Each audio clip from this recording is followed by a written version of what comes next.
brought to you by Rajnigandha।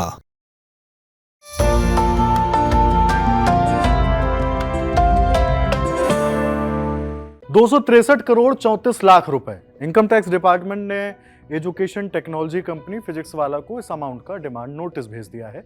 लेकिन कहानी में ट्विस्ट ये है कि इनकम टैक्स डिपार्टमेंट जिस कमाई पर टैक्स मांग रहा है, कंपनी के मुताबिक वो उनकी कमाई नहीं बल्कि निवेश है। आसान भाषा में समझें तो मान लीजिए आपने अपना स्टार्टअप शुरू किया और आपके दोस्त, रिश्तेदार या कुछ बड़े निवेशक उसमें पैसे लगाते हैं।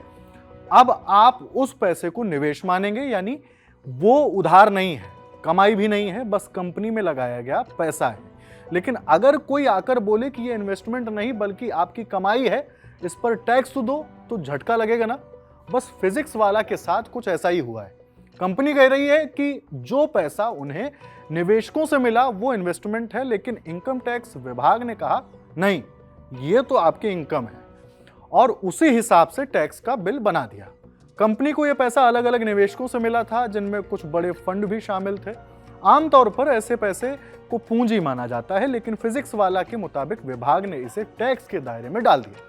फिजिक्स वाला ने तुरंत इस नोटिस को चुनौती देने का फैसला कर लिया।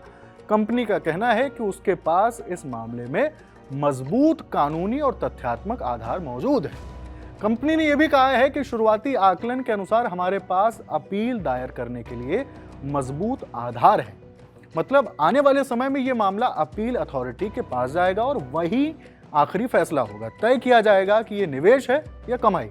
इसे एक एग्जाम्पल से समझें तो अगर कोई आपको बिजनेस शुरू करने के लिए 10 लाख रुपए देता है और बदले में हिस्सेदारी लेता है, तो ये निवेश हुआ, माने इस पर आपको टैक्स नहीं देना पड़ेगा। लेकिन अगर आप सामान बेचकर 10 लाख कमाते हैं तो वो इनकम हुई और इस अमाउंट पर टैक्स देना पड़ेगा। बस इसी फर्क से ये पूरा कंफ्यूजन हुआ है।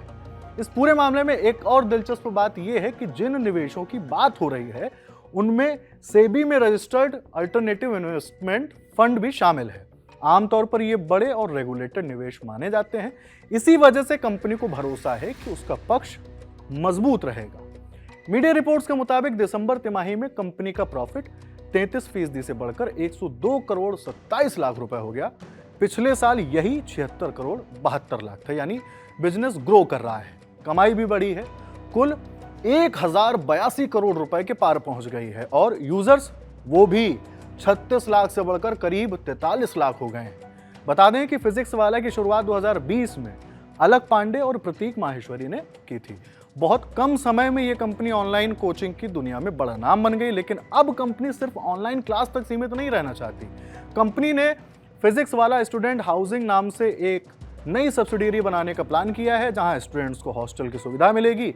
साथ ही कंपनी के वेलनेस में 1.5 करोड़ रुपए लगाकर 50% हिस्सेदारी भी खरीदने जा रही है। तो कुल मिलाकर कहानी यह है, एक तरफ तेजी से बढ़ती कंपनी है, दूसरी तरफ टैक्स विभाग का बड़ा दावा। अब फैसला कोर्ट या अपील अथॉरिटी में होगा।